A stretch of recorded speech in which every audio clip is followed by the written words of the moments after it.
जैसे कि उन्होंने कहा था कि जेल में रहकर भी वह सरकार चलाएंगे। अब ऐसे में यहाँ पर राकेश ये देखना होगा कि आने वाले दिनों में क्या वाकई में वह ऐसे ही सरकार चलाती हुई नजर आएंगे या फिर उनकी मजबूरी वो आ सकती है कि वह इस्तीफा देने पर मजबूर हो जाएं। ईडी लगातार सबूत पेश करने की बात कर रही है। चार्जशीट में बातें की जा रही हैं कि अरविंद केजरीवाल दिल्ली शराब नीति मामले में मेन कॉन्स्पिरेटर हैं और इन्होंने ही इससे पूरे जो है घटनाक्रम को अंजाम दिया है। एक तरफ 100 करोड़ रुपए के लेन देन की बात की जा रही है कि विजय नायर के साथ मिलकर के 100 करोड़ रुपए का लेन देन किया। उस पैसे को पहले हैदराबाद भेजा गया, उसके बाद गोवा के चुनाव में इस्तेमाल किया गया। तमाम आरोप लगाए जा रहे हैं, लेकिन अभी जो न्यायपालिका है पूरे यहाँ पर दावे सुनने के बाद और कोई फैसला लेगी और मुझे नहीं लगता कि अभी चुनाव से पहले अरविंद केजरीवाल को किसी तरीके की कोई राहत मिल पाएगी। लेकिन शराब मामले का जो भी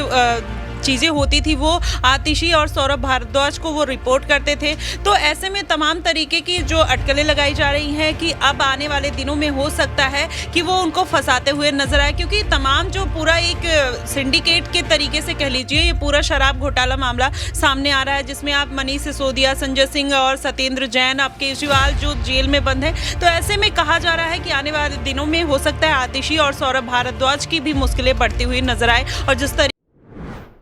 नमस्कार, बहुत बहुत स्वागत है आपका नेक्स्ट 9 न्यूज़ में और मैं हूं आपके साथ राकेश कुमार। आबकारी नीति मामले में दिल्ली के मुख्यमंत्री अरविंद केजरीवाल फिलहाल जेल में हैं और उनके जो नेता हैं उनके द्वारा ये दावा किया जा रहा है कि अरविंद केजरीवाल को मारने की साजिश रची जा रही है। और आप देखिए कि किस तरीके से सौरभ भारद्वाज पहले प्रेस कॉन्फ्रेंस करते हैं, उसमें दावा करते हैं कि अरविंद केजरीवाल को मारने की साजिश रची जा रही है। इसके साथ ही जो मंत्री है अतीशी, उनके द्वारा भी ये कहा जाता है कि ये अरविंद केजरीवाल को मारने की पूरी साजिश की जा रही है। कल इंडिया गठबंधन की रांची में रैली थी और उस रैली के अंदर भी यही बातें कही जा रही थी कि अरविंद केजरीवाल को मारने की साजिश रची जा रही है, साजिश की जा रही है। और ऐसा इसलिए कहा जा रहा है क्योंकि उनका ये दावा है कि जेल के अंदर उन्हें इंसुलिन नहीं दी जा रही, जो कि शुगर के मरीज के लिए बेहद ही ज़रूरी है। तो ऐसे में हमारे साथ तमाम लोग न्यूज़ रूम में मौजूद है। चलिए हम उनसे जानते हैं कि क्या अरविंद केजरीवाल को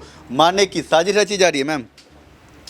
देखिए, जिस तरह से अरविंद केजरीवाल को लेकर उनकी पत्नी खुद यानी कि सुनीता केजरीवाल कहती हैं कि इस बार जिस तरह से अरविंद केजरीवाल को गिरफ्तार किया गया है, जेल में उन्हें कैद किया गया है, उसे लेकर वह कहती हैं कि बीजेपी यानी कि केंद्र की जो मोदी सरकार है वह उन्हें पूरी तरीके से मारने की कोशिश कर रही है, साजिश रची जा रही है। और खुद अरविंद केजरीवाल भी एक वक्त कहते रहे हैं कि जिस तरह से यहाँ पर अब जो साजिश रची जा रही है, बार बार उन्हीं की पार्टी के नेताओं के खिलाफ, उन्हीं के कार्यकर्ताओं के खिलाफ जो ईडी सीबीआई के हम जांच देख रहे हैं वह उनकी पार्टी को खत्म करने के लिए किया जा रहा है। आपको याद दिला दें कि अमानतुल्लाह खान के खिलाफ जिस तरह से ईडी सीबीआई की छापेमारी देखने को मिली थी, उस दौरान अरविंद केजरीवाल ने ये बातें कही थी। और इसके अलावा कोर्ट में जब सुनवाई हुई थी तब भी ये बातें कही गई थी कि पार्टी को दोषी करार दिए जाने पर पूरी तरीके से जांच पड़ताल चल रही है और आने वाले समय में अगर ऐसा होता भी है तो इतिहास में हम पहली बार देखेंगे कि कोई पार्टी खत्म होती हुई नजर आएगी। लेकिन फिलहाल देखा जाए अरविंद केजरीवाल अपनी पार्टी को पूरी तरीके से मजबूती से अब भी खड़े रखे हैं। जैसे कि उन्होंने कहा था कि जेल में रहकर भी वह सरकार चलाएंगे। अब ऐसे में यहाँ पर राकेश ये देखना होगा कि आने वाले दिनों में क्या वाकई में वह ऐसे ही सरकार चलाती हुई नजर आएंगे या फिर उनकी मजबूरी वो आ सकती है कि वह इस्तीफा देने पर मजबूर हो जाएं। फिलहाल तो देखा जाए अरविंद केजरीवाल डायबिटीज़ के जो पेशेंट हैं उसको लेकर वह देखा जाए स्वास्थ्य संबंधी समस्याओं को लेकर अभी यहाँ पर देखे जा रहे हैं। और ऐसे में अब आने वाले समय में ये देखना होगा कि लोकसभा चुनाव के लिए जिस तरह से अभी मतदान हो रहे हैं, मतदान की प्रक्रिया शुरू हो चुकी है। अब ऐसे में आम आदमी पार्टी को दिल्ली में पूरी तरीके से फ़ायदा मिल पाएगा या नहीं, क्योंकि हमने गुजरात की विधानसभा चुनाव में देखा था कि यहाँ पर पार्टी खाता खोलने में कामयाब हो पाई थी। लेकिन इस बार लोकसभा चुनाव में जिस पार्टी के जो नेता हैं वह दावा कर रहे थे कि आने वाले समय में पीएम बनते हुए नजर आएंगे केजरीवाल, लेकिन क्या ये उनके लिए इतना आसान होगा या फिर नहीं? अच्छा, मुख्तार अंसारी को एंगल से आप कैसे देखते हैं? क्योंकि बहुत सारे नेताओं का ये दावा कर रहे हैं वो लोग कि मुख्तार अंसारी की भी मौत इसी तरीके से रची गई थी और उसे इस एंगल से जोड़ने की कोशिश कर रहे हैं अभी। देखिए, फिलहाल तो देखा जाए मुख्तार अंसारी का मामला हो और चाहे अगर यहाँ पर अतीक अहमद की बात कर ली जाए, बाहुबली जो माने जाते हैं यूपी के, और ऐसे में अभी यहाँ पर अरविंद केजरीवाल की बात की जाए, उन पर जो इल्ज़ाम है वो घोटाले का है जो अभी साफ नहीं हो पाया है और बार बार कोर्ट में ईडी से यही सबूत मांगे जा रहे हैं कि आखिरकार उनके पास सबूत क्या है। तो यहाँ पर ना सिर्फ देखा जाए अरविंद केजरीवाल से यहाँ पर सबूत मांगे जा रहे हैं कि अगर घोटाला नहीं हुआ है तो भी उन्हें यहाँ पर ये प्रूफ करना होगा कि उनकी पार्टी ने ऐसा कुछ भी नहीं किया है, क्योंकि अरविंद केजरीवाल बार बार यही कह रहे हैं कि वह पूरी तरीके से ईमानदारी से अपनी सरकार चला रहे हैं। और अगर बात यहाँ पर जैसा कि आपने मुख्तार का जिक्र छेड़ा है, तो मुझे नहीं लगता कि उनके लिए ऐसा कुछ किया जाएगा, क्योंकि मुख्तार अंसारी की बात काफ़ी अलग बैठ जाती है और अरविंद केजरीवाल की बात काफ़ी अलग बैठ जाती है। 10 से 11 साल में उन्होंने अपनी पार्टी को नेशनल लेवल तक पहुँचाया है और आने वाले समय में अब देखा जाएगा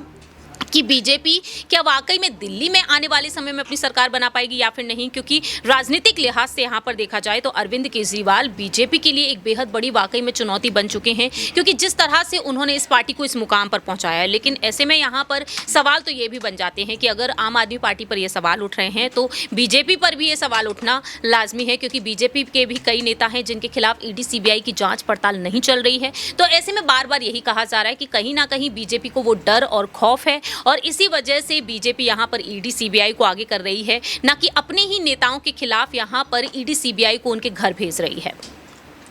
इसके साथ ही कल जो रैली हुई थी इंडिया गठबंधन की रांची में, उसमें एक बात कही जा रही थी सुनीता केजरीवाल की तरफ से कि जेल के ताले टूटेंगे, अरविंद केजरीवाल छूटेंगे। क्या छूटेंगे अरविंद केजरीवाल? सर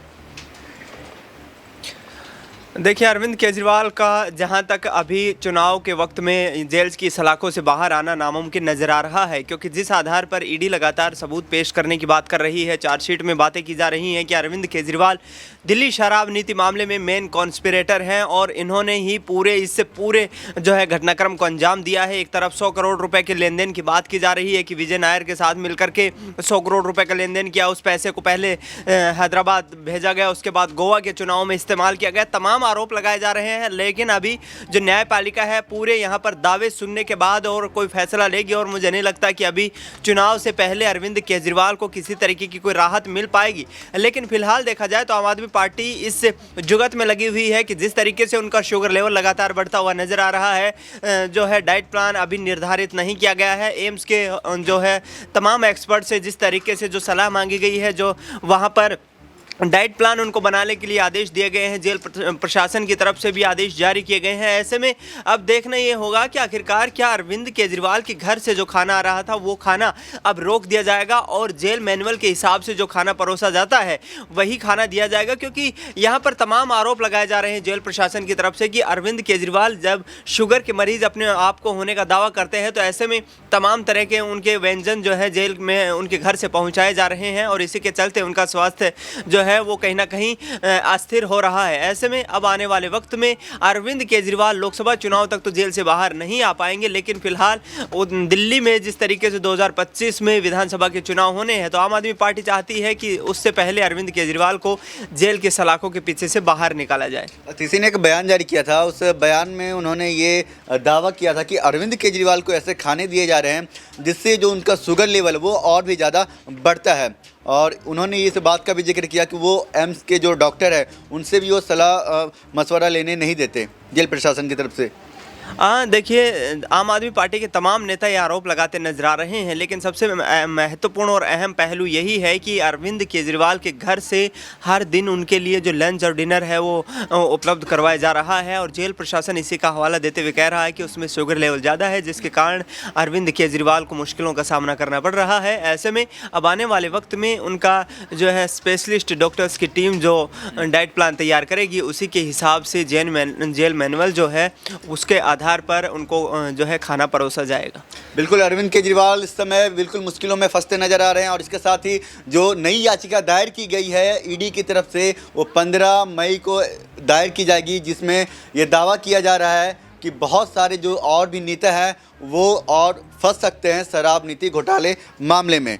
मैम, क्या कुछ कहना चाहेंगे आप इस बारे में?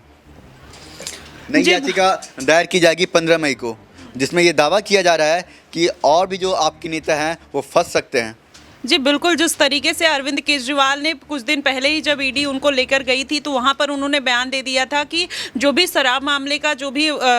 चीज़ें होती थी वो आतिशी और सौरभ भारद्वाज को वो रिपोर्ट करते थे। तो ऐसे में तमाम तरीके की जो अटकलें लगाई जा रही हैं कि अब आने वाले दिनों में हो सकता है कि वो उनको फंसाते हुए नजर आए, क्योंकि तमाम जो पूरा एक सिंडिकेट के तरीके से कह लीजिए ये पूरा शराब घोटाला मामला सामने आ रहा है, जिसमें आप मनीष सिसोदिया, संजय सिंह और सत्येंद्र जैन, अब केजरीवाल जो जेल में बंद है। तो ऐसे में कहा जा रहा है कि आने वाले दिनों में हो सकता है आतिशी और सौरभ भारद्वाज की भी मुश्किलें बढ़ती हुई नजर आए। और जिस तरीके से अभी आपने देखा अमानतुल्ला खान की भी गिरफ्तारी हो गई है, उनके घर पर ईडी की रेड पड़ी। तो ऐसे में कोई दो राय नहीं होगी कि आने वाले दिनों में आम आदमी पार्टी के जो और तमाम नेता हैं उनके घर पे भी ईडी की छापेमारी या सीबीआई की छापेमारी हो, कुछ कह नहीं सकते। बिल्कुल, अब ये हम यही कहना चाहेंगे कि जिस तरीके से ये दावा किया जा रहा था कि पहले संजय सिंह अगर जेल से रिहा होते हैं तो उसके तरफ से ये दावा किया जा रहा था कि शायद अब और भी जो पार्टी के जो नेता हैं आम आदमी पार्टी की, वो जेल से बाहर निकलेंगे। लेकिन फिलहाल जो ऐसी जो स्थिति है वो बनती नज़र नहीं आ रही है। ईडी की तरफ से नई चार्जशीट